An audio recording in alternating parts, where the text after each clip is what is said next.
Justin Olde, great to speak with you. Thanks so much for spending some time with us. No worries, Karl. Good to be here. So when I first heard about this and did a little bit of digging on it all, I couldn't quite figure it out. And I was also very disturbed by it. So multiple drones over the RAAF base in Williamtown for 3 straight nights. What did you make of it? It's certainly it's certainly a worry. That's not kids playing around. That's a targeted effort, I would suggest. What they're targeting and why, that's a real question, but it's certainly very concerning. What, why, and who? Yeah, I mean, you can speculate. It wouldn't take a rocket surgeon to work out who. The sort of grey zone that drones enable for somebody to anonymously go and look at stuff, test what kind of defences are in place there. It's very easy to do. So, I wouldn't speculate as to who, but like I said, wouldn't be hard to guess. You're intimating now, and I don't want you to commit to, to any kind of defamation against a nation or some kind of corporation or whatever it is, but is it a threat? Oh, it is. Those drones, they weren't there doing nothing. They were there gathering intelligence. They were there looking for things. I'm assuming in the process of doing that, they're establishing what kind of counter-drone defences are in place at that installation. All those things are happening simultaneously. And this is the great thing about using a drone for that kind of activity is you can do it anonymously. It's very hard to find out who's flying it. If you've got the right kit, if the right counter-drone defences are in place, you can. But if you don't have those systems in place, then very hard to determine who's doing it. The ease of which it was done, and the fact that defence bosses are saying they don't have any idea, is that just to appease the public, ease the public? I couldn't speculate, to be honest. I would assume they would have an idea. Our intelligence systems are pretty good. What it highlights, though, is that installations like this, and it's just not just military establishments, but it's key bits of infrastructure all around the country are vulnerable to this. So that those drones are going in for a reason. They're looking for something, or they're trying to establish something. And we need to make sure that we limit the ability of people who are existing in this grey zone warfare kind of environment. We need to be able to limit what they do and how they do it. In the insinuation being, which you're not going to comment on, Chinese or Russian or whatever the case may be, and it could be a couple of others, but the facts are that we didn't have defences, and they were able to do it. So why not? So I know the Australian Army or the Australian Defence Force has a program in place to they're currently evaluating different counter-drone systems. Frankly, if you're a modern military and you don't have an effective counter-drone system in place, then you're not an effective military. I think the current stats out of the Russian-Ukraine war is 85% of the casualties sustained in that war are as a consequence of drones. So if you don't have counter-drone measures and you're not well trained in drones, and those two things are separate things, you can have all the best kit in the world, but if you don't know how to use it well, then you don't have a counter-drone capability. Well, this is what I was thinking the other day, Justin, and maybe I would just overthink these things, but I thought it was a significant breach, and I assumed that we would have capability. The fact that we don't, that we're still looking for programs, and look, the Australian Defence Force will operate under the cloak of darkness, and will also have things planned that are top secret and classified, and I get all of that. But the fact that it happened and what else is vulnerable, I mean, look at Sydney Harbour, for example. We've always got some fairly significant ships in there and assets in and around that port. And I was thinking, God, how easy would that be? Yeah, I mean, it is a concern. I know that there's an Australian company that has had, I'm not sure if they still have, but has had counter-drone capability, policing Sydney Harbour. The level and what they're detecting and how many threats they're actually picking up, I'm not sure. It is a concern. I mean, if you look down at Garden Island there's a lot of asset there. Yeah, not to mention, I mean, there's a couple of fairly significant and sensitive targets, right? And for Williamtown, the F-35 Joint Strike Fighters, the Wedgetail planes, significant intelligence gathering assets, right? And expensive assets too. There's a lot of information coming out of Russia and Ukraine in relation to drones right now. Tell us about Boresight. So Boresight was conceived about 5 years ago to address the training requirement and development requirement for counter drone systems. So there's another Australian company, EOS, got particularly good at shooting down drones, and it got expensive. And they needed to buy drones to shoot down. And they were going down to JB Hi-Fi and buying drones, and it was costing them a lot of money. So they approached another another small company in Canberra who had a bunch of guys working at the company who were good at building drones. They started building drones specifically to use as targets and do that threat emulation for the testing, training, development side of the counter-drone space. And it grew from there, and, that is drone number 6,000. So, it's growing quickly, and there's a big demand for it. We've interviewed Drone Shield on the program in its infancy, and I was amazed. This whole world has opened up to me. We're doing some wonderful things in this area, and I'm right behind it. This Australian technology is unbelievable. What are your capabilities now? What are you able to do, and how fast is it moving?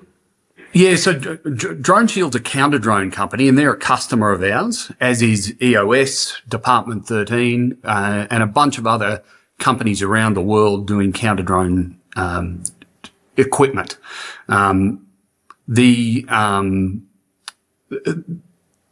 What we're doing specifically is growing our drone manufacturing capability.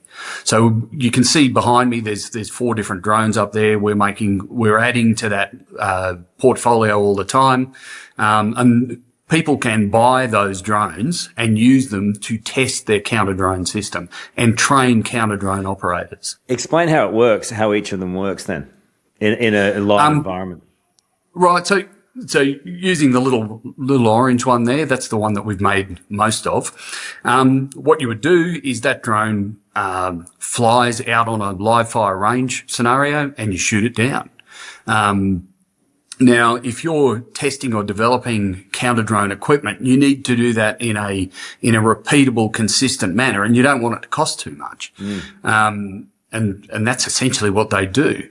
As the counter-drone systems get more sophisticated, or militaries are trying to train against a more sophisticated threat, our system allows them to fly all of the drones that you see behind me simultaneously using one operator, and create a complex, detailed threat that supports that military training and testing environment, but do it simply and cost effectively. And that's really the edge that we've had.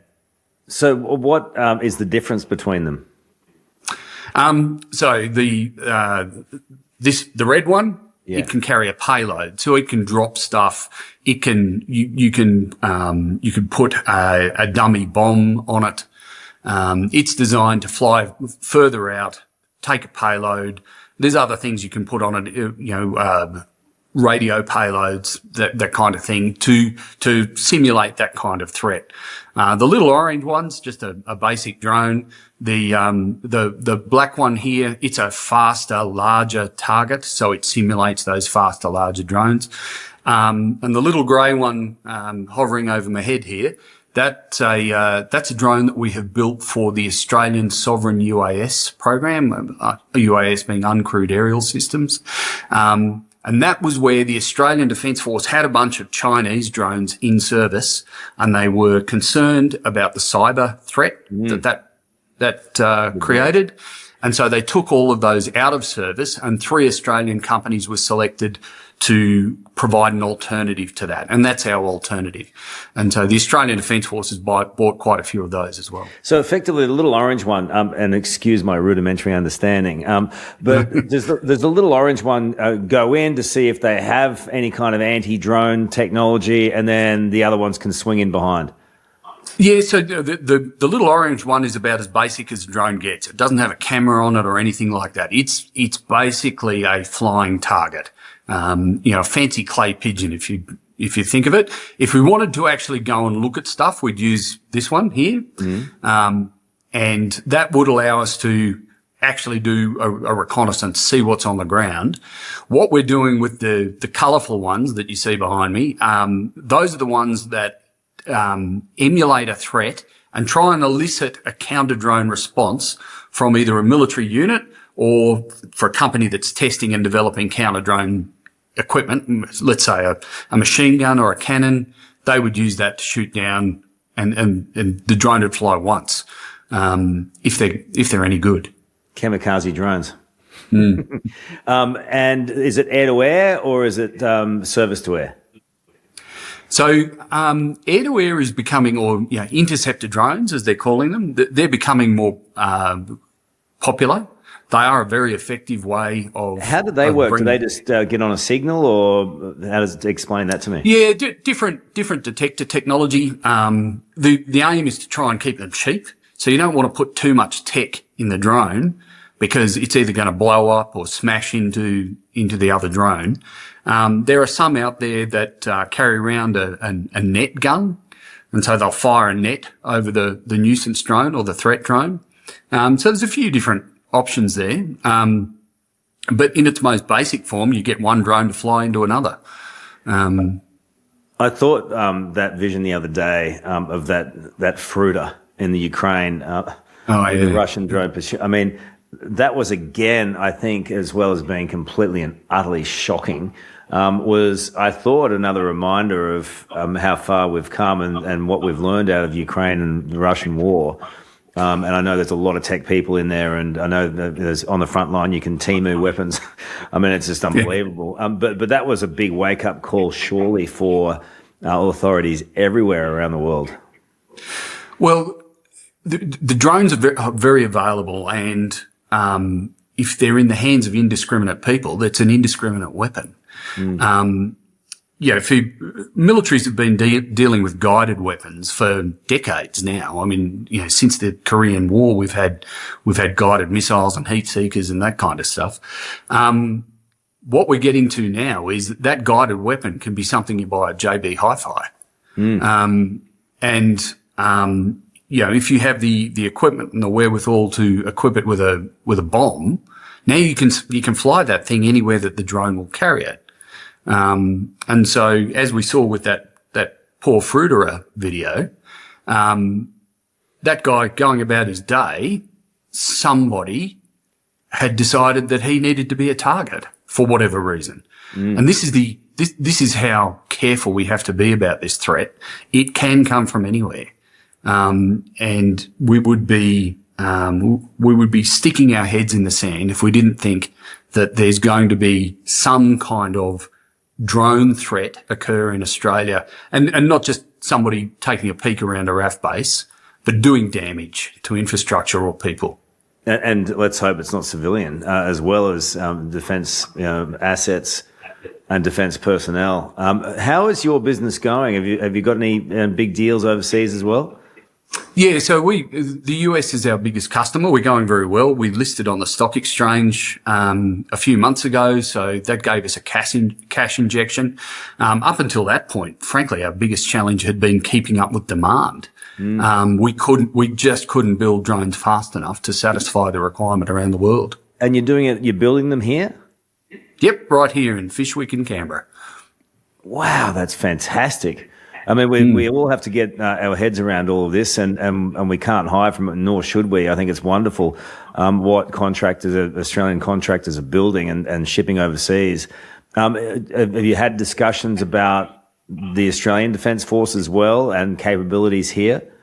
Yeah, absolutely. So the Australian Defence Force is a big customer of ours. We've been servicing them for about 5 years now, so since the company's inception. We now service all four arms of the US military, so Army, Navy, Air Force and Marines. Wow.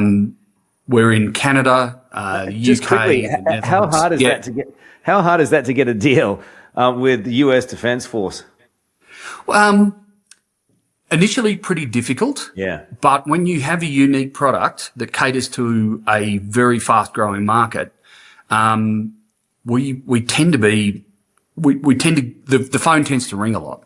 So we do have something that's unique. What we do, so building a cheap drone is not particularly difficult. What we've built is this back end system that can take these low cost drones that you see behind me and make them fly like really intelligent ones.